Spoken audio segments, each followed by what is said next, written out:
अस्सलामुअलैकुम, कैसे हैं आप सब। उम्मीद है कि सब खैरियत से होंगे। मैं आपको BS उर्दू आंसर आर्टिस्ट के चैनल पर खुशामदीद कहती हूँ। आज जो हम पढ़ेंगे, पिछला जो लेक्चर था वो दबिस्तान दिल्ली पर था।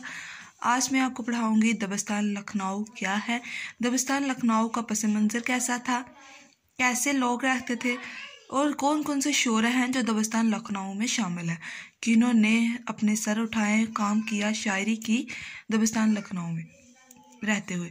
दबिस्तान लखनऊ क्या है?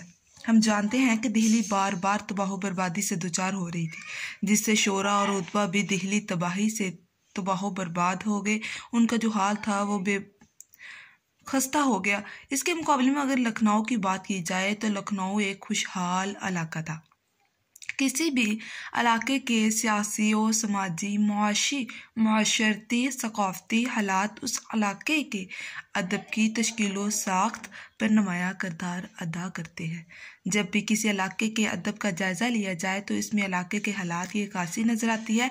शायर माशरे का एक हिस्सा होते हैं।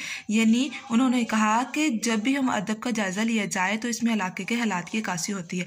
जब मैंने आपको दबिस्तान की तारीफ़ की बताई थी, मतलब वो जो थी कि हालात से मुतासिर होकर या माशरे से मुतासिर होकर जो कुछ लिखना या शायरी करना, तख्लीक करना, कुछ भी तख्लीक करना, वो दबिस्तान कहलाता है।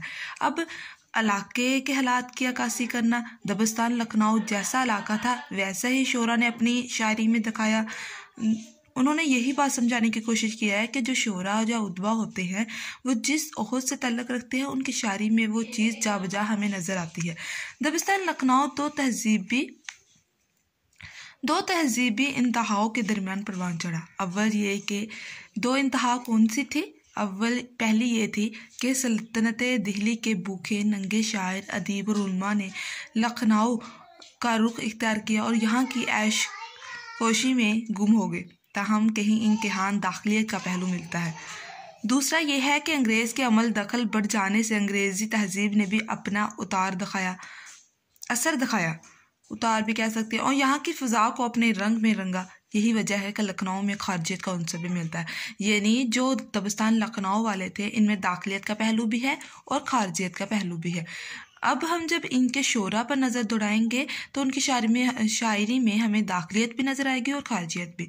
लखनऊ में रुपया पैसा बहुत था, मतलब जो लोग थे दबिस्तान लखनऊ वाले वो बहुत ज़्यादा अमीर थे, उमरा थे, अय्याशी वाले लोग थे।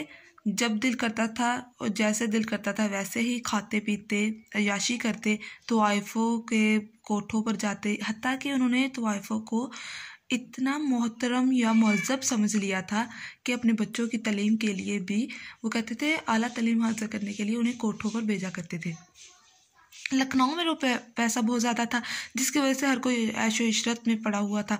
शुजाअत-दौला भी ख़ास तौर पर औरतों के शायक थे। यानी वही कि ये कोठे वाली जो औरतें थी, तवाइफ़ें थी जो नाचती हैं, उनको बहुत ज़्यादा मानते थे। इसी वजह से जो शुजाअत-दौला थे वो भी ख़ास तौर पर औरतों के बहुत शायक थे। तवाइफ़ों का राज था। इस अय्याशी से अवाम भी मुतासर हुए, अपने हुक्मरानों के नक्श कदम पर चलने लगे, कोठे को दरसगाह समझने लगे, बड़े बड़े लोग अपने बच्चों को कोठों पर भेजने लगे।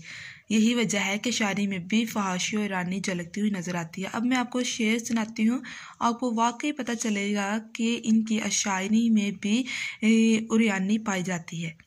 देखी शबे वसल में नाफ उसकी, देखी शबे वसल में नाफ उसकी, रोशन हुई चश्मे आरज़ू। ये शेर है। देखी शबे वसल में, शब यानी रात को कहते हैं, वसल में नाफ उसकी, रोशन हुई चश्मे आरज़ू।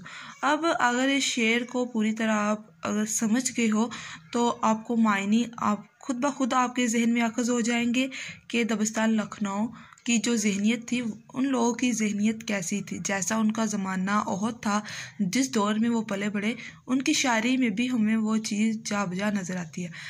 इससे आगे मैं आपको इनके शोरा पर थोड़ा बहुत बताऊंगी कि कौन कौन से शोरा थे और कैसा कैसा उन्होंने शायरी की।